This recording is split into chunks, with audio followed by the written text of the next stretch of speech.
பிடிச்சவன, பக்க வியாதி, பர்த்த படிகை இருந்தவனை அவரிடத்துல கொண்டு வராங்க. அவன் கேட்கல, ஆண்டவரே பாவத்தை மன்னிங்க, என்னை குணமாக்க கேட்கவில்லை. ஆனா கர்த்தராகிய இயேசு கிறிஸ்து அவனை பார்த்து அதிகாரத்தோடு சொல்லுகிறார், உன் பாவங்கள் மன்னிக்கப்பட்டது, நீ ஏந்து புறப்படு இயேசு சொன்னார். ஒரு திமிர்வாதக்காரனை,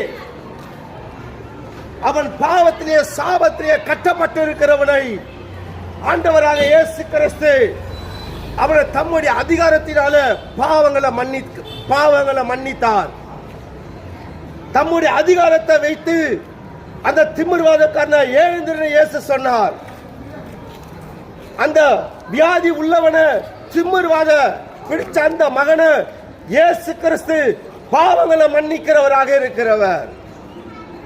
இந்த தெய்வமானவர் மட்டும்தான் மனுக்குலத்தின் பாவத்தை மன்னிக்க கூடியவராக இருக்கிறார். வேற யாரால பாவத்தை மன்னிக்க முடியாது.